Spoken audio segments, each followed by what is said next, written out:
हाय and स्क्वेरियंस, कैसे हैं आप सब लोग। आई एम होपिंग कि आप सब लोग बहुत अच्छे हो, हेल्दी हो, लेक्चर्स पढ़ रहे हो, correct. So as you guys know, अभी हम पीरियोडिक क्लासिफिकेशन ऑफ एलिमेंट्स यानी कि क्लास 11 चैप्टर 3 हम लोग डिस्कस कर रहे हैं, ठीक है। And today is lecture number 5। तो कंसेप्चुअली आज सब कुछ ख़त्म हो जाएगा। बहुत छोटू सा ये चैप्टर है, छोटा एंड इम्पॉर्टेंट। सो आज ये चैप्टर कॉन्सेप्ट वाइज ख़त्म हो जाएगा। शाम तक आपको इसका पीएसएस भी मिल जाएगा आपको, तो this is gonna be done.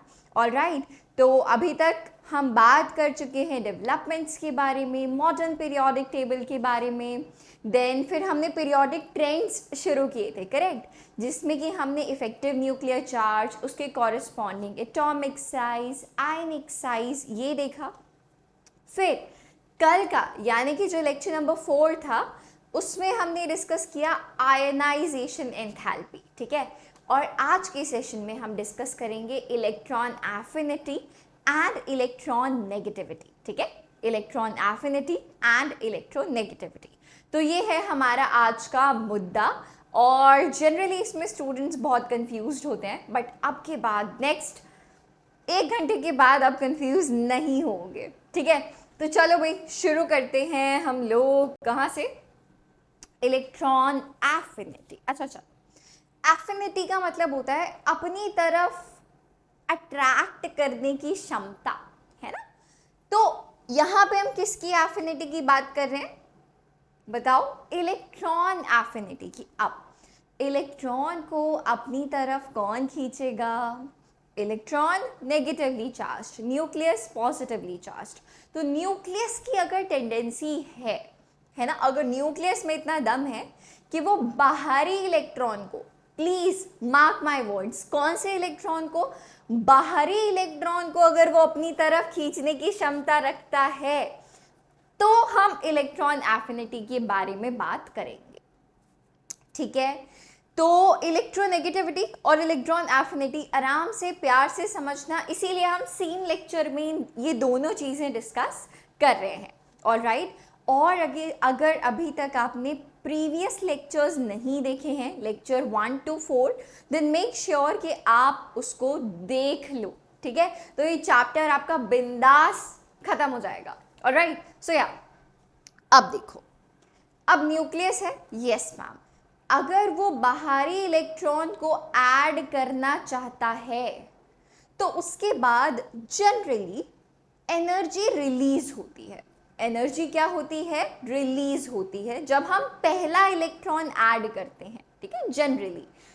Again ये जो प्रोसेस है बेटा वो एक्सोथर्मिक भी हो सकता है, एंडोथर्मिक भी हो सकता है, बट जनरली क्या बात बोली?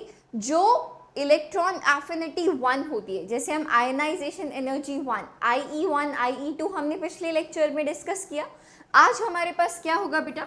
Today we are going to talk about EA1 and EA2, है ना। So if we talk about EA1 यानी कि इलेक्ट्रॉन एफिनिटी 1, यानी कि जब एक पर्टिकुलर एटम में पहला इलेक्ट्रॉन ऐड किया गया है, ठीक है।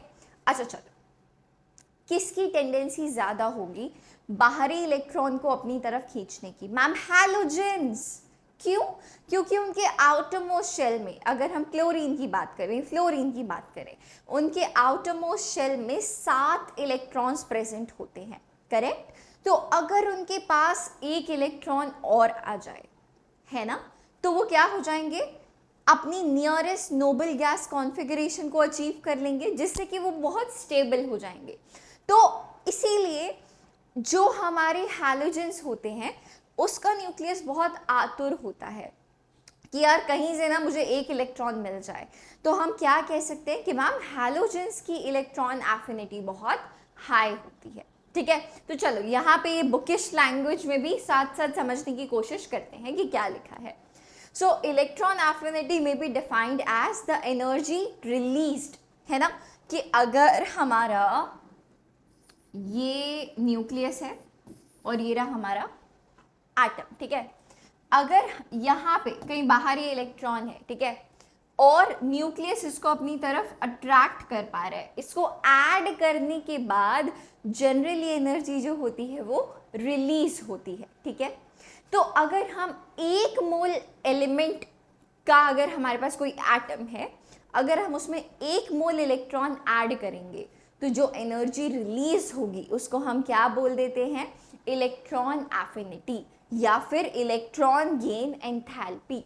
जैसे वो आयनाइजेशन एंथैल्पी था, यहाँ पे ये क्या है, इलेक्ट्रॉन गेन एंथैल्पी, ठीक है भाई। चल, सो या when first electron is added in a neutral atom तो क्या होगा, then some energy is released। हमने पिछले सेशन में भी बात की थी कि जब भी एनर्जी रिलीज होती है, जब भी एनर्जी रिलीज होती है तो उसके लिए डेल्टा एच नेगेटिव होता है।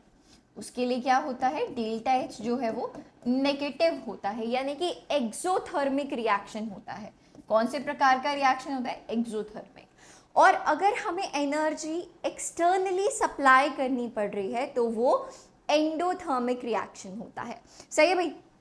That is called first electron affinity, यानी कि EA1, all right. But in the case of second electron affinity वो क्या हो जाती है, एनर्जी विल बी एब्जॉर्ब्ड, यानी कि जो डेल्टा एच है बेटा वो पॉजिटिव है।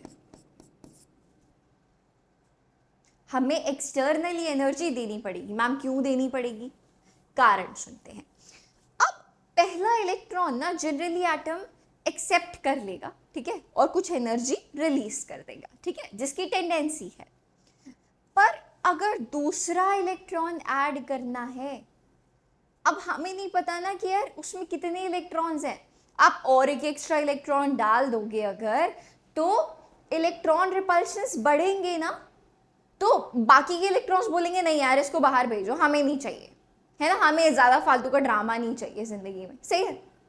तो इसलिए जब हम दूसरे इलेक्ट्रॉन को ऐड करते हैं तो हम उसको इलेक्ट्रॉन भी दे रहे हैं, एनर्जी भी दे रहे हैं, ठीक है, कि भाई जा तू एटम में भी जा और कुछ एनर्जी भी लेके जा, ठीक है भाई, एनर्जी हमें देनी पड़ती है, ठीक है। So yes, this higher energy released in the process of taking up an extra electron, the higher will be electron affinity, ठीक है। जितनी ज़्यादा एनर्जी रिलीज होगी उतनी ज़्यादा हम क्या बोलेंगे कि इलेक्ट्रॉन एफिनिटी उस पर्टिकुलर एटम की है, all right. Higher the value of electron, the affinity of an atom, the more is its tendency to change into anion। Obviously अगर इलेक्ट्रॉन एफिनिटी ज़्यादा है तो वो इलेक्ट्रॉन को एक्सेप्ट करेगा, इलेक्ट्रॉन को अगर एक्सेप्ट करेगा तो कैसा चार्ज आएगा, बोलो, नेगेटिव चार्ज आएगा, करेक्ट है, नेगेटिव चार्ज आएगा। तो उसकी क्या टेंडेंसी होगी भाई, एन आयन बनने की टेंडेंसी होगी, ठीक है। चलो जल्दी से आप इस स्लाइड को देखो, मुझे नहीं लगता है कि इसमें आपको कोई प्रॉब्लम होनी चाहिए। जल्दी से इसको देख लो भाई, स्क्रीनशॉट लेना है तो वो भी ले लो। आज सारे नोट्स अपलोड हो जाएंगे, ओके। चलो आगे बढ़ते हैं। इलेक्ट्रॉन एफिनिटी किसके ऊपर डिपेंड करेगी, अब देखो फिर से हम वही गेम खेलेंगे जो हम डेली के लेक्चर्स में खेल रहे हैं ना, साइज, फिर इफेक्टिव न्यूक्लियर चार्ज और जो हमारी प्रॉपर्टी है वो उसके अकॉर्डिंग कैसे वेरी करेगी, ठीक है। चलो इलेक्ट्रॉन एफिनिटी, साइज के बारे में बात करते हैं। अगर साइज बढ़ गया, ठीक है, अगर ये रहा न्यूक्लियस, साइज बढ़ गया, साइज इसे बहुत बड़ा हो गया, ठीक है, बहुत बड़ा साइज हो गया। अब जो इलेक्ट्रॉन है अगर वो दूर बैठा है ना, अगर वो दूर बैठा है तो अब न्यूक्लियस को प्रॉब्लम होगी ना उसको अट्रैक्ट करने में। इन हर शेल्स में क्या है, इलेक्ट्रॉन्स ही तो बैठे हैं। तो जैसे जैसे साइज बढ़ेगा इलेक्ट्रॉन एफिनिटी के कम होने की संभावना होती है, ठीक है। अब इसको दूसरे तरीके से समझ के देख लेते हैं। मैम अगर साइज बड़ा है तो हम बोलेंगे ना कि इफेक्टिव न्यूक्लियर चार्ज कम है। तो अगर इसको आप किसी भी तरीके से सोच के देख लो, अगर इफेक्टिव न्यूक्लियर चार्ज कम है तो इलेक्ट्रॉन एफिनिटी भी कम है ना। अगर साइज बड़ा है तो इलेक्ट्रॉन एफिनिटी कम है। Let's repeat it, wait. अगर इफेक्टिव न्यूक्लियर चार्ज कम है तो इलेक्ट्रॉन एफिनिटी कम होगी, है ना। और अगर साइज बड़ा है, इन शॉर्ट एग्जैक्टली, तो इलेक्ट्रॉन एफिनिटी कम होगी, ठीक है। So that's how it varies. जल्दी से भाई इसका रीजन भी पढ़ लेते हैं। आई डोंट थिंक कि इसमें कोई डाउट होना चाहिए, बहुत बड़ा आइटम बना दिया हम लोगों ने, है ना।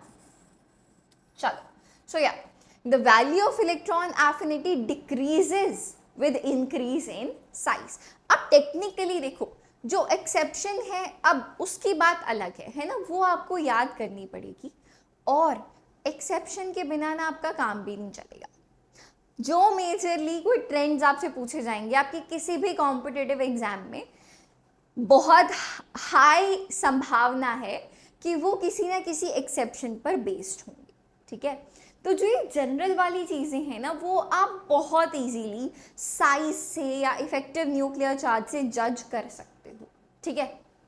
Now so electron affinity decreases with the increase in the size of atom. हमने समझ भी लिया कैसे, since the nuclear attraction decreases down a group, right, as the atomic number increases, its value increases as we move along a period. अब देखो, जब हम down the group जा रहे हैं, ठीक है, तो इलेक्ट्रॉन एफिनिटी कम होनी चाहिए। क्यों? क्योंकि मैम नीचे जा रहे हैं तो साइज बढ़ रहा है, साइज बढ़ रहा है तो न्यूक्लियस और इलेक्ट्रॉन दूर है। प्रीटी इजी ना। जब हम एक पीरियड में ट्रैवल कर रहे हैं, मींस लेफ्ट टू राइट जब हम ट्रैवल कर रहे हैं, तो क्या हो रहा है, नए शेल्स तो ऐड नहीं हो रहे हैं, लेकिन इफेक्टिव न्यूक्लियर चार्ज बढ़ रहा है। अगर न्यूक्लियस के पास ज़्यादा ताकत है कि वो इलेक्ट्रॉन को अपनी तरफ खींच ले, तो हम क्या बोलेंगे, उसकी इलेक्ट्रॉन एफिनिटी हाई है, करेक्ट। चलो, yeah so where were we, its value increases. Its मतलब हम किसकी बात करें बेटा, इलेक्ट्रॉन एफिनिटी के बारे में हम बात करें, ठीक है। So electron affinity value increases as we move along a period. Why? Since the size of atoms decreases along a period. Why? Because effective nuclear charge increases. ठीक है, चलो। The elements having high values of electron affinity are capable of accepting the electron easily. ये बात हम already discuss कर चुके हैं, है ना। जिसकी इलेक्ट्रॉन एफिनिटी हाई है, उसका क्या मतलब है कि वो बहुत ज़्यादा इच्छुक है इलेक्ट्रॉन को एक्सेप्ट करने के लिए, करेक्ट। दे फॉर्म एनायंस, ये भी हम बात कर चुके हैं कि अगर वो इलेक्ट्रॉन को एक्सेप्ट कर रहा है तो उसके ऊपर नेगेटिव चार्ज आएगा, यानी कि वो एनायन बनेगा, है ना। एंड इलेक्ट्रोवैलेंट कंपाउंड्स, यानी कि आयोनिक कंपाउंड्स वो बनाएगा, है ना। किसी पॉजिटिव चार्ज के साथ जाके बॉन्ड बनाएगा तो ऑफ कोर्स आयनिक कंपाउंड्स बनेंगे, इलेक्ट्रोवैलेंट कंपाउंड्स बनेंगे। These elements are electronegative in nature. Electronegative के बारे में हम आगे बात करेंगे डिटेल में, सही है। नाउ जो एलिमेंट्स की हाई इलेक्ट्रॉन एफिनिटी होती है, वो स्ट्रॉन्ग ऑक्सीडाइजिंग एजेंट्स की तरह काम करते हैं। ऑलराइट, चलिए आगे बढ़ते हैं और बात करते हैं। The value of electron affinity increases with the decrease in shielding effect. अच्छा चलो, शील्डिंग इफेक्ट क्या होता है मैम, हम समझ चुके हैं इसको पहले ही लेक्चर में, पहले नहीं तीसरे लेक्चर में। अगर नहीं देखा तो जाके देख लो, ठीक है भाई। कि यार अगर जो अंदर वाले इलेक्ट्रॉन्स हैं वो अच्छे से शील्ड की तरह काम नहीं कर रहे हैं, है ना, वो अच्छे से शील्ड की तरह काम नहीं कर रहे हैं, तो क्या होगा,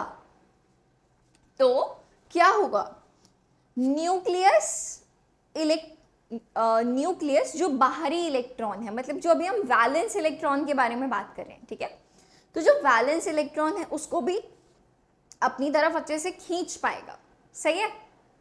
तो अब क्या हो रहा है, पुअर शील्डिंग इफेक्ट की वजह से जो साइज है वो कम हो रहा है, इफेक्टिव न्यूक्लियर चार्ज बढ़ रहा है ना। तो न्यूक्लियस किसी भी और बाहरी इलेक्ट्रॉन को भी ज़्यादा अच्छे से अट्रैक्ट कर पाएगा अपनी तरफ, ठीक है। सो या electron affinity increases with the decrease in the shielding effect of inner electrons. Clear है, चलो। नाउ इसके बाद देखो वही चीज़ आ जाती है पेनिट्रेशन इफेक्ट। जो सारी चीज़ें हमने size, effective nuclear charge, shielding effect, penetration effect, ये सब कुछ हमने आयनाइजेशन एंथैल्पी के लिए भी देखा था और फिलहाल हम इलेक्ट्रॉन गेन एंथैल्पी के लिए देख रहे हैं। कूल। तो अब देखो, जो एस ऑर्बिटल होता है वो न्यूक्लियस के बहुत पास होता है, राइट? वो न्यूक्लियस के बहुत पास होता है, तो ऐसे में क्या होगा, इलेक्ट्रॉन एफिनिटी ज्यादा होगी, है ना? So the value of electron affinity also depends to some extent upon the type of orbital in which electron is added, है ना? कि जो हमें इलेक्ट्रॉन ऐड करना है वो किस ऑर्बिटल में ऐड करना है, एस में, पी में, डी में या एफ में, ठीक है? The value is greater when electron enters S orbital. क्यों? अभी हमने कारण डिस्कस किया, क्योंकि एस जो है वो न्यूक्लियस के बहुत पास होता है, it is closer to nucleus. अगर न्यूक्लियस के बहुत पास है, अगर वो न्यूक्लियस के बहुत पास है तो क्या होगा, न्यूक्लियस बहुत अच्छे से उसे अपनी तरफ खींच पाएगा यार, और यही होती है क्या, इलेक्ट्रॉन एफिनिटी, ठीक है? And decreases successively for p, d and f orbitals. जल्दी से इसको रीड कर लो, I hope it's done. Pause करके कर लिया करो, ठीक है ना? Read when I stay out of the screen, pause करो और उसको पढ़ लो पहले, ठीक है? Now exceptions in organic chemistry is incomplete without exceptions, ठीक है? तुम सबने वो देखा होगा ना, कोटा फैक्ट्री में वो कैसे एक उसका मोनोलॉग है ना, जिसमें वो केमिस्ट्री के ऊपर भड़का होता है। तो आप वैसे मत होना, ठीक है? शुरुआत अच्छे से करो, सारी चीज़ें पढ़ो, करो, मज़ा आएगा। ऑलराइट, चलो अब देखो, जो इलेक्ट्रॉन एफिनिटी होती है वो क्लोरीन की ज़्यादा होती है। Delta H of chlorine is more than delta H of fluorine, ठीक है? सही है? Delta H of sulphur is greater than delta H of oxygen, ठीक है? ऐसा क्यों हो रहा है? देखो, जनरली जब हम डाउन द ग्रुप जाते हैं तो साइज बड़ा होता है, तो इलेक्ट्रॉन एफिनिटी घटनी चाहिए, करेक्ट? तो तरीके से क्या होना चाहिए था कि क्लोरीन की electron affinity delta H of fluorine, delta H of fluorine, sorry बेटा, माय बैड, ठीक है? डेल्टा एच ऑफ फ्लोरीन, ठीक है? तो क्लोरीन की इलेक्ट्रॉन एफिनिटी कम होनी चाहिए थी और फ्लोरीन की ज़्यादा होनी चाहिए थी। सिमिलरली ऑक्सीजन के नीचे आता है ना सल्फर, तो इलेक्ट्रॉन एफिनिटी जो है सल्फर की कम होनी चाहिए थी, ऑक्सीजन की ज़्यादा होनी चाहिए थी। पर एक्चुअल में ऐसा हो रहा है, एक्चुअल में ऐसा हो रहा है। अब इसका रीज़न जानने की कोशिश करें। अब देखो, जो फ्लोरीन है वो चाहता बहुत है, वो आतुर बहुत है कि भैया मेरे को इलेक्ट्रॉन दो, है ना? फ्लोरीन का एटॉमिक नंबर होता है 9, है ना? तो उसकी इलेक्ट्रॉनिक कॉन्फ़िगरेशन क्या होगी, 2,7, है ना? अगर हम बात करें कि न्यूक्लियस देखते हैं पहले हमारा, दिस इज आवर न्यूक्लियस, ठीक है? n इज इक्वल टू 1 ये रहा और n इज इक्वल टू 2 ये रहा, है ना? अब जो 8वां इलेक्ट्रॉन आएगा, जो भी एक्स्ट्रा इलेक्ट्रॉन आएगा, वो कहाँ पे आएगा, n इज इक्वल टू 2 में आएगा। अब इट इज लाइक सेइंग कि यार मुझे ना बहुत सारे गेस्ट्स को अपने घर पे बुलाना है, ठीक है? पर मेरे पास बहुत छोटा फ्लैट है, तो मेरी इच्छा बहुत है कि ना गेस्ट मेरे घर पे आए, पर मेरा घर छोटा है। सिमिलरली फ्लोरीन की इच्छा बहुत है कि ना कोई इलेक्ट्रॉन मेरे पास आए, लेकिन उसका घर छोटा है, उसका वो शेल छोटा है जिसमें वो इलेक्ट्रॉन को बुलाना चाहता है, ठीक है? In case of chlorine which is 17, 2,8,7, chlorine के केस में जो इलेक्ट्रॉन ऐड होगा वो n इज इक्वल टू 3 में ऐड होगा। अब उसके पास बड़ा फ्लैट है, उसके पास बड़ा शेल है, तो इलेक्ट्रॉन बहुत इजीली एकोमोडेट हो जाएगा, ठीक है? तो इसीलिए हम बोलते हैं कि क्लोरीन की इलेक्ट्रॉन गेन एंथैल्पी ज्यादा है किससे? फ्लोरीन से, ठीक है जी। सो या the lower value of fluorine than chlorine, value of what? Electron affinity, electron gain enthalpy. It is why? It is due to the small size of fluorine. क्या कारण है बेटा इसका? Small size of fluorine in which negative charge is highly concentrated. छोटा सा उसका flat है, छोटा सा उसका शेल है, 7 इलेक्ट्रॉन उसमें भरे हुए हैं, वो 8वां भी बुलाना चाहता है, तो क्या होगा? इलेक्ट्रॉनिक रिपल्शन बहुत बढ़ जाएंगे, है ना, and repels the incoming electron, इसलिए ये हो रहा है, thereby reducing the force of attraction of the nucleus towards the adding of electron and hence decreasing the electron affinity. इसीलिए उसकी इलेक्ट्रॉन एफिनिटी क्लोरीन से कम निकल के आएगी, ठीक है भाई। Thus chlorine has highest value of electron affinity in the periodic table. Highest electron affinity किसकी होती है बेटा? क्लोरीन की होती है। जल्दी से यार ये एक्सप्लेनेशन को पढ़ लो, सेम यही एक्सप्लेनेशन ऑक्सीजन और सल्फर के केस में भी होगी, सेम यही एक्सप्लेनेशन ऑक्सीजन और सल्फर के केस में भी होगी। आप जल्दी से इसको देखिए और अगर कोई डाउट है तो मुझे फॉर श्योर बताइए, ठीक है। Let me know in the comments. सबने रीड कर लिया? समझ में आ गया भाई सबको? चलो आगे बढ़ते हैं, नेक्स्ट स्लाइड देखते हैं। और क्या एक्सेप्शन है? जो हमारे नोबल गैसेस होते हैं, अब उनका मस्त हीलियम का डुप्लेट पूरा है, बाकी सबका ऑक्टेट पूरा है, तो उनकी ना कोई इच्छा नहीं है कि वो इलेक्ट्रॉन्स को अपनी तरफ बुलाएं, तो इसीलिए हम उनकी इलेक्ट्रॉन एफिनिटी 0 मान के चलते हैं कि भाई हम खुश हैं, हमें कोई ना एक्स्ट्रा इलेक्ट्रॉन चाहिए ना हमें देना है, ठीक है। तो हम क्या लेके चलते हैं कि electron affinity of inert gases, noble gases, helium, neon, argon, krypton, xenon, radon, इन सब की electron affinity 0 because they have stable NS2 NP6 configuration, यानी कि उनका ऑक्टेट पूरा है and unable to accept any electrons. Clear है? पहला point done? Yes ma'am done.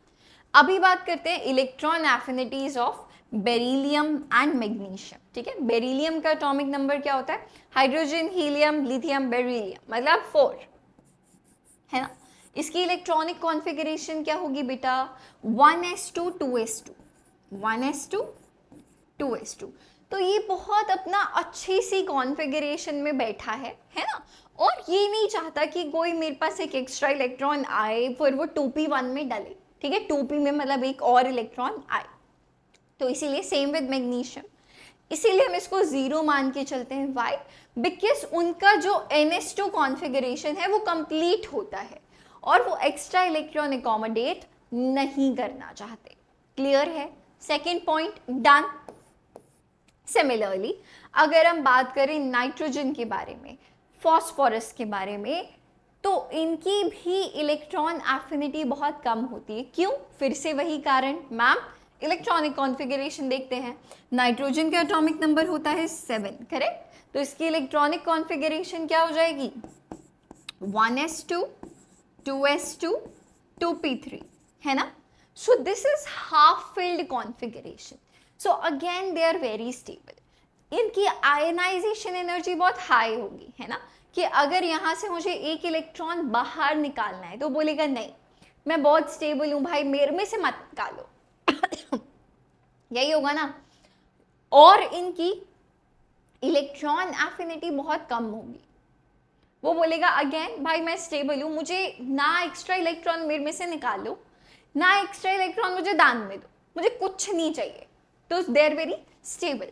इसीलिए इनकी जो इलेक्ट्रॉन एफिनिटी होती है वो बहुत कम होती है because of half filled and they are pretty much stable. तो जल्दी से आप ये तीनों पॉइंट्स देखो बेटा एक्सेप्शन के। पहला, इनर्ट गैसेस की इलेक्ट्रॉन एफिनिटी 0 होती है। नाइट्रोजन फॉस्फोरस वाला केस क्यों? Because of half field configurations. And beryllium और मैग्नीशियम की क्यों कम होती है? क्योंकि उनका जो NH2 वाला ऑर्बिटल है वो कंप्लीटली फिल्ड है। ठीक है, चलो आगे बढ़ते हैं। So that was it about electronegative electron affinity. ठीक है, इलेक्ट्रॉन एफिनिटी हमने पढ़ चुका है कि क्या होता है, कैसे वेरी करता है, क्या क्या फैक्टर्स होते हैं जिन पे वो डिपेंड कर सकता है, और क्या क्या एक्सेप्शंस होते हैं। ठीक है, ये सब कुछ हमने देख लिया है। आई एम होपिंग कोई डाउट, कोई परेशानी नहीं है। ऑलराइट, इलेक्ट्रोनेगेटिविटी पे आते हैं। मैम ये भी तो इलेक्ट्रॉन को अपनी तरफ खींचने की टेंडेंसी होती है। जब हम इलेक्ट्रॉन एफिनिटी के बारे में बात कर रहे थे तब हम देख रहे थे बाहरी इलेक्ट्रॉन को, हम एक आइसोलेटेड एटम की बात कर रहे थे। किसकी बात कर रहे थे? आइसोलेटेड एटम की प्रॉपर्टी के बारे में बात कर रहे थे कि एक एटम है, उसके न्यूक्लियस के पास कितनी ताकत है कि वो एक बाहरी इलेक्ट्रॉन को अपनी तरफ खींच ले। ठीक है, इलेक्ट्रोनेगेटिविटी पे आते हैं। सपोज ए और बी आपस में एक बॉन्ड बना रहे हैं। ठीक है, there is a bond between A and B. ठीक है, this is a bond between A and B. Okay, तो जो ये बॉन्ड का बेसिकली मतलब क्या है कि यार इलेक्ट्रॉन्स इन्वॉल्व होंगे, है ना, इलेक्ट्रॉन्स इन्वॉल्व होंगे। सो जो यहाँ पे ये शेयर्ड पेयर ऑफ इलेक्ट्रॉन है, ठीक है, अगर वो ज्यादा झुका हुआ है बी की तरफ, अगर वो ज्यादा झुका हुआ है बी की तरफ, कब? The shared pair of electron. Alright, तो हम बोलेंगे कि बी की इलेक्ट्रोनेगेटिविटी ज्यादा है। हम यहाँ पे ये नहीं कह रहे हैं फिलहाल कि बी की इलेक्ट्रॉन एफिनिटी ज्यादा है, नो, हम क्या बोल रहे हैं? बी की इलेक्ट्रोनेगेटिविटी ज्यादा है। तो इलेक्ट्रोनेगेटिविटी आप तभी मेजर करते हो जब आप बॉन्डिंग स्टेट में बात कर रहे हो, और इलेक्ट्रॉन एफिनिटी के बारे में आप कब बात करते हो? जब आप किसी आइसोलेटेड एटम के बारे में बात कर रहे हो। Alright, so yeah the tendency of an atom in a compound, read properly. हर किसी चीज का रूल नंबर 1, कोई भी एग्जाम कुछ भी पढ़ रहे हो, what is rule number 1? Read carefully. ठीक है, सो या the tendency of an atom in a compound to attract a pair of bonded electrons towards itself is called as electronegativity. ठीक है, जल्दी से ना सबसे पहले इसकी डेफिनेशन को 2 बार रीड करो। ठीक है, मैं हट जाती हूँ स्क्रीन से ताकि इलेक्ट्रॉन एफिनिटी और इसमें यार प्रॉब्लम नहीं होनी चाहिए। से पढ़ लिए, डन है, चल।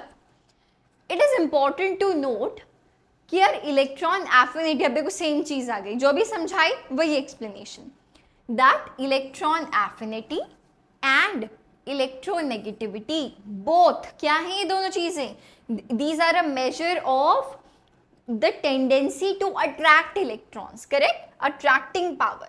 But the former refers, formers मतलब पहला, लैटर मतलब दूसरा। द फॉर्मर मतलब electron affinity refers to, former मतलब यहाँ पे हम किसको रेफर करते हैं? Electron affinity refers to an isolated gaseous atom, and latter मतलब कि electronegativity to N atom in a compound. आप किसी एक जनरली अगर बात की जाए तो एक पर्टिकुलर एटम के लिए आप इलेक्ट्रोनेगेटिविटी डिफाइन नहीं करते हो, आप डिफाइन करते हो कि भाई वो किसके साथ बॉन्डेड है, आप उसके हिसाब से उसकी इलेक्ट्रोनेगेटिविटी देखोगे कि किसकी ज्यादा है। ठीक है, दो सपोज एटम्स ने एक साथ बॉन्ड बनाया हुआ है, तो जो शेयर्ड पेयर ऑफ इलेक्ट्रॉन्स को या बॉन्डेड पेयर ऑफ इलेक्ट्रॉन्स को अपनी ओर ज्यादा खींचने की कोशिश कर रहा है वो ज्यादा इलेक्ट्रोनेगेटिव है। ठीक है, क्लियर है? So that's how it works. कोई परेशानी तो नहीं है तो मुझे अभी बता दो। ओके, चलो। 10 electron affinity is attraction for a single electron, for a single outside electron, बाहरी इलेक्ट्रॉन के लिए, while electronegativity is for a pair of bonded electrons. ठीक है. Further, electronegativity is electron affinity is energy while electronegativity is a tendency. Electron affinity एक प्रकार की क्या है, एनर्जी है, जिसको हम किलो जूल पर मोल्स में देख रहे थे ना, है ना. जबकि जो इलेक्ट्रोनेगेटिविटी है वो एक प्रकार की टेंडेंसी है कि किसकी टेंडेंसी ज्यादा है वो कि वो इलेक्ट्रॉन को अपनी तरफ खींच ले. ठीक है. तो देखो यार, ये बहुत अच्छी प्यारी सी स्लाइड है यहां से लेके यहां तक तुम्हें समझाने के लिए कि इलेक्ट्रॉन एफिनिटी और इलेक्ट्रोनेगेटिविटी में डिफरेंस क्या होता है. ठीक है. जल्दी से इसको अच्छे से ना 2 बार पढ़ लो यार, बहुत बढ़िया रहेगा. अभी के अभी ना सारे डाउट्स क्लियर हो जाएंगे. ठीक है. चलो आगे बढ़ते हैं. Factors affecting the value of electronegativity. अब देखो, जनरली अगर हाई आयनाइजेशन एनर्जी और हाई इलेक्ट्रॉन एफिनिटी होती है तो वो दर्शाती है कि वो ज्यादा इलेक्ट्रोनेगेटिव भी होना चाहिए. क्या कहा? अगर किसी की हाई आयनाइजेशन एनर्जी और इलेक्ट्रॉन एफिनिटी है तो ये दर्शाती है, इंडिकेट करती है कि उसकी इलेक्ट्रोनेगेटिविटी भी ज्यादा होनी चाहिए. ऑलराइट. दिमाग में प्रोसेस करके देखो, आयनाइजेशन एनर्जी और इलेक्ट्रॉन एफिनिटी तुम कनेक्ट कर पाओगे अगर आपने पिछले लेक्चर्स देखे हैं तो. ठीक है. चलो नाउ, इलेक्ट्रोनेगेटिविटी किस चीज पे डिपेंड करती है? साइज ऑफ एटम पे. किस पे डिपेंड करती है? साइज ऑफ एटम पे. अगर एटम का साइज छोटा है ना, तो न्यूक्लियस अच्छे से जब वो बॉन्डेड स्टेट में है तो भी वो इलेक्ट्रॉन्स को ज्यादा अपनी ओर खींच पाएगा, तो वो ज्यादा इलेक्ट्रोनेगेटिव होगा. ठीक है. Now, electronic configuration. Small atoms attract electrons, है ना. यही अभी हमने बात करी कि स्मॉल एटम जो है वो इलेक्ट्रॉन्स को अट्रैक्ट करेंगे more than the larger one and are therefore more electronegative. ठीक है. Secondly, atoms with nearly filled shell. Completely filled नहीं बोला उसने, नियरली फिल्ड बोला. जैसे हैलोजेंस. नियरली फिल्ड मतलब कि हम किसके बारे में बात कर सकते हैं जनरली? हैलोजेंस के बारे में बात कर सकते हैं. 7 इलेक्ट्रॉन्स होते हैं उनके आउटरमोस्ट शेल में, तो वो नियरली फिल्ड है, तो उनकी इलेक्ट्रोनेगेटिविटी ज्यादा होगी ना. अब देखो, चाहे हमारे हैलोजेंस आइसोलेटेड स्टेट में किसी तरीके से हैं तो भी वो चाह रहे हैं कि यार मेरे को इलेक्ट्रॉन मिल जाए. उस केस में हम बात कर रहे थे इलेक्ट्रॉन एफिनिटी की. अब अगर हमारा हैलोजन जो है वो बॉन्डेड स्टेट में है तो भी इसकी टेंडेंसी है कि भाई जो शेयर्ड पेयर ऑफ इलेक्ट्रॉन्स है ना वो मेरी तरफ ज्यादा होने चाहिए. तो थोड़े लालची होते हैं इलेक्ट्रॉन्स को लेके हैलोजेंस. ठीक है. तो जब भी जो एटम्स है वो नियरली फिल्ड कॉन्फ़िगरेशन के होंगे, ठीक है, they will tend to have higher electronegativity than those sparsely occupied ones. ठीक है. जल्दी से इसको रीड करो, यही सारी चीजें आपको समझाई जा रही हैं. स्पेशली आपके लिए यार स्लाइड बनाया प्रॉपरली कंटेंट के साथ कि ना आपको समझ में आना चाहिए कि जो चीज लिखी है उसका मतलब क्या है. समटाइम्स बच्चों को लेक्चर में समझा देते हैं, उन्हें समझ में आ जाता है, फिर वो कंप्लेन करते हैं मैम पढ़ के नहीं समझ में आया. तो यहाँ पे हम दोनों तरीके से कवर कर रहे हैं, समझ के भी और जो लिखा हुआ है फिर उसके थ्रू फिर से देख रहे हैं ताकि एक रिविजन हमें साथ के साथ मिल रहा है. ओके. इसके अलावा I can just only tell you to share the sessions as much as possible. आप ही हो जो बढ़ा सकते हो. ठीक है. तो अपने स्कूल में, क्लासेस में, इंस्टीट्यूशंस में जो भी आपके ग्रुप्स हैं, फ्रेंड्स हैं, make sure to share it with them ताकि सब पढ़ें, सब बढ़ें. करेक्ट. चलो, सो या इतना क्लियर है. ठीक है. जैसा कि अभी हमने बात की थी कि इलेक्ट्रोनेगेटिविटी एक पर्टिकुलर एलिमेंट के लिए कांस्टेंट नहीं होती है ना. हम बात कर रहे थे ना कि वो जिसके साथ कनेक्टेड है उस पर डिपेंड करेगा, है ना. So electronegativity of any element is not constant, okay? It varies depending upon the element to which it is bound. All right? ये पूरी स्लाइड बेटा रीड करो and then we will move ahead. चलो. Now, electronegativity कैसे very करेगी? All right? Generally ऐसे देखा जाता है कि जब हम एक पीरियड में ट्रैवल कर रहे हैं, मतलब कि लेफ्ट टू राइट, तो इलेक्ट्रोनेगेटिविटी बढ़ रही है. मैम कैसे याद रखें, कौन ज्यादा इलेक्ट्रोनेगेटिव होता है, left side of the periodic table या right side of the periodic table? Right side of the periodic table, right. Let me show you the periodic table. या ठीक है, जैसे जैसे हम इधर से इधर जा रहे हैं तो देखो इलेक्ट्रोनेगेटिविटी बढ़ती जा रही है ना, और एंड में जो हमारे हैलोजेंस हैं वो सबसे ज़्यादा इलेक्ट्रोनेगेटिव होते हैं. Alright, so when we move in a period तो इलेक्ट्रोनेगेटिविटी बढ़ती है. ऑलराइट, चलो आगे देखते हैं. या why? Now this is due to the decrease in size. फिर से वही बात, हमने इससे पहले देखा था फैक्टर्स अफेक्टिंग इलेक्ट्रोनेगेटिविटी, तो उसमें था साइज ऑफ एटम, है ना. तो जितना छोटा एटम होगा उसकी इलेक्ट्रोनेगेटिविटी उतनी ज़्यादा होगी, है ना. तो जब हम left to right in a period जाते हैं, है ना, जब हम एक पीरियड में ट्रैवल कर रहे हैं तो जो साइज है वो घटता है. क्यों? क्योंकि इफेक्टिव न्यूक्लियर चार्ज बढ़ता है. Why? Because Z effective increases. Correct. If Z effective nuclear charge increase कर रहा है तो साइज डिक्रीज करेगा, और अगर साइज डिक्रीज कर रहा है तो इलेक्ट्रोनेगेटिविटी बढ़ेगी. सही है. तो आप क्या बोल सकते हो कि electronegativity is inversely proportional to size. Electronegativity is inversely proportional to size. आप एक ये पैमाना अपने मन में रख सकते हो. So yeah, this is due to decrease in size and increase in nuclear charge. Thus, the alkali metals possess lowest value of electronegativity. इसीलिए हम उन्हें बोलते हैं कि जो मेटल्स हैं वो इलेक्ट्रोपॉजिटिव होते हैं, कि वो इलेक्ट्रॉन को देना चाहते हैं. Correct. So yeah, while the halogens have the highest electronegativity, inert gases की electronegativity हम लोग zero consider करते हैं, electron affinity भी और electronegativity भी.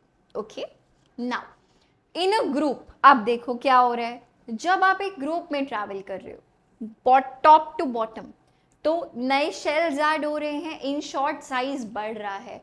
साइज अगर बढ़ रहा है तो electronegativity decreases down the group. ठीक है.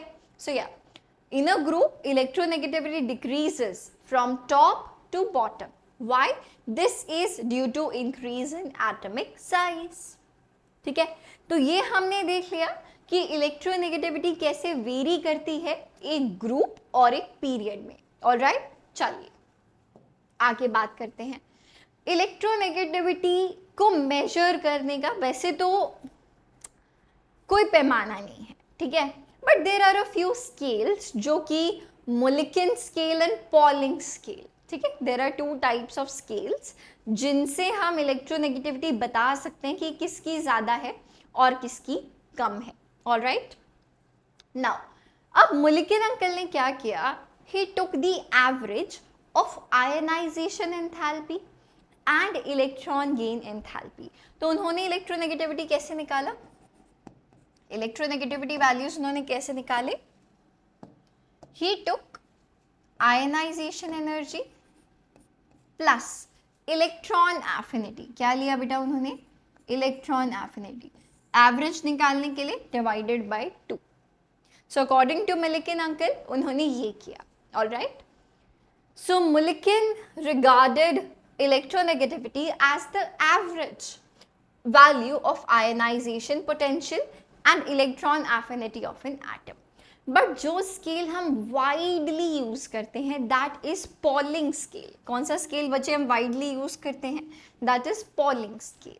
ऑलराइट. ये इन्होंने बॉन्ड एनर्जीज को स्टडी करके ये स्केल बनाया. ऑल राइट, तो it is the most widely used scale and it is based on excess bond energies. किसके ऊपर based है ये, हमें ये पता होना चाहिए, bond energies के ऊपर, जैसा कि अभी हमने डिस्कस किया.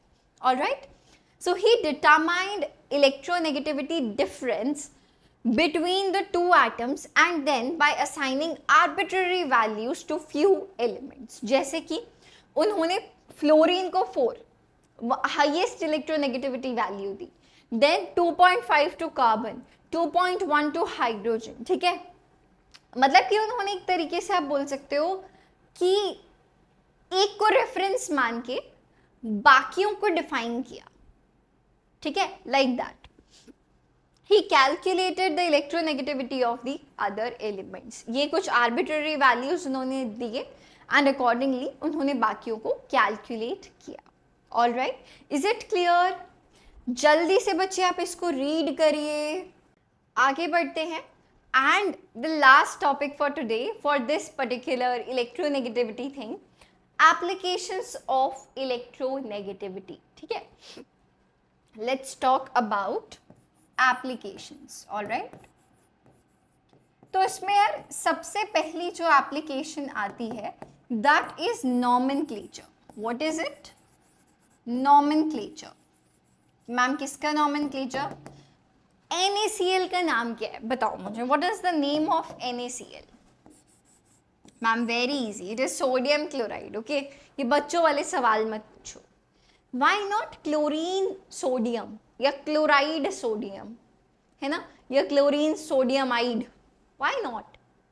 Because this is a rule कि आप हमेशा पहले इलेक्ट्रो पॉजिटिव एलिमेंट का नाम लिखते हो, फिर इलेक्ट्रो नेगेटिव वाले का लिखते हो. ठीक है, तो पहले इलेक्ट्रो पॉजिटिव आता है, पहले इलेक्ट्रो पॉजिटिव वाले का हम नाम लिखते हैं, which is in this case sodium.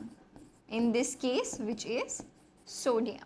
ठीक है, और उसके बाद हम इलेक्ट्रो नेगेटिव वाले का नाम लिखते हैं, उसके बाद हम इलेक्ट्रो नेगेटिव वाले का नाम लिखते हैं. इसीलिए हम बाद में ला रहे हैं क्लोरीन का बना देते हैं chloride. So this is a rule. ठीक है, इसीलिए बेटा इसका नाम क्या है? Sodium chloride. Okay, then now metallic and non metallic nature. Second discuss कर लेते हैं, that is metallic and non metallic nature. जब भी हम मेटल्स की इलेक्ट्रोनेगेटिविटी के बारे में बात करते हैं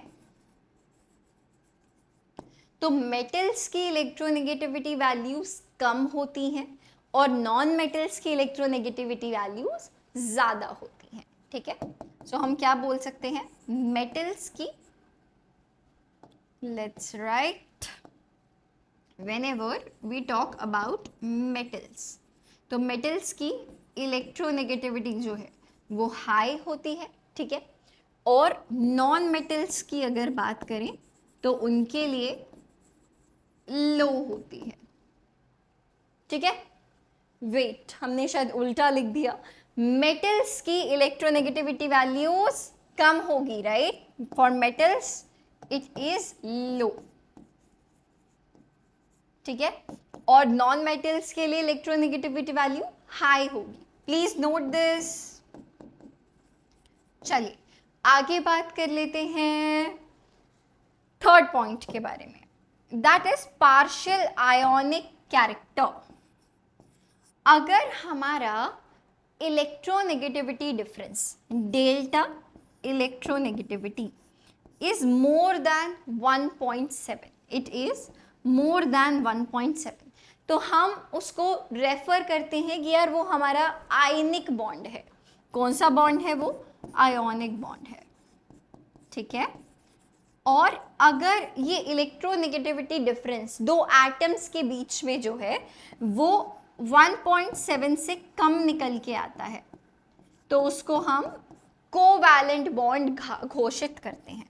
ठीक है भाई, so we call it as covalent bond. ठीक है, क्लियर है? जल्दी से देखो, इसमें एक और चीज क्या है,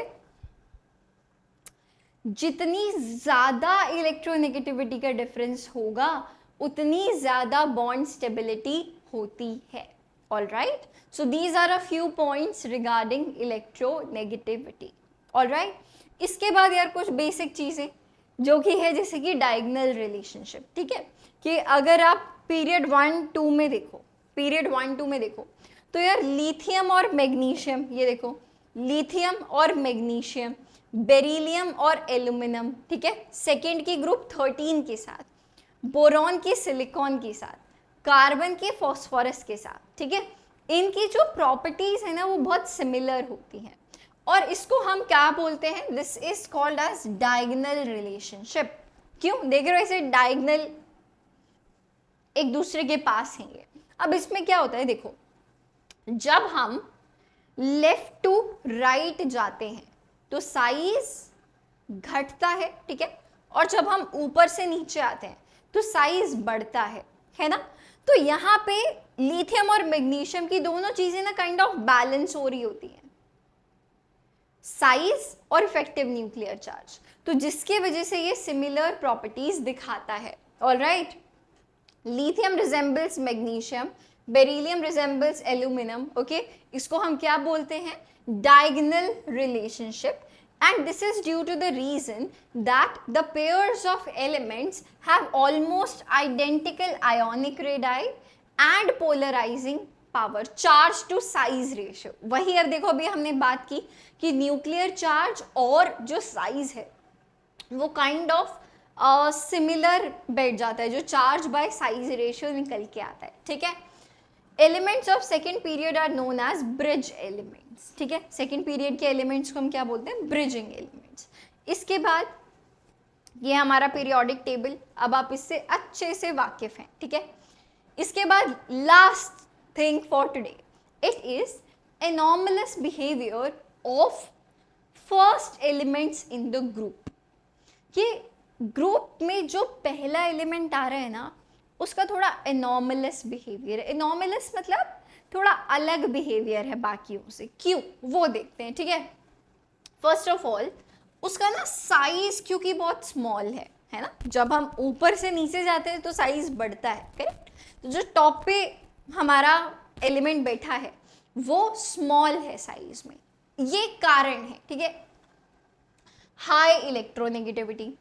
अब अगर वो छोटा है तो उसकी इलेक्ट्रोनेगेटिविटी ज़्यादा होगी. और तीसरा reason, non availability of d orbitals. जैसे हम नीचे आते हैं तो डी ऑर्बिटल्स ऐड होते हैं, है ना, लेकिन जो पहला एलिमेंट है उसके पास डी ऑर्बिटल्स नहीं है, तो इसीलिए बाकियों से अलग बिहेव करता है कौन, the first element in the group. Reason, small size, high electronegativity and non-availability of d orbitals. ठीक है, so thanks for watching. आज के लिए हम इतना ही करेंगे. I hope you liked the session. Conceptually chapter number 3 हम फिनिश कर चुके हैं और सारे जाके लेक्चर्स देखो बेटा. We are gonna enjoy a lot. अभी आपको इसका PSS भी मिल जाएगा and make sure to solve it with me. So bye bye and take care.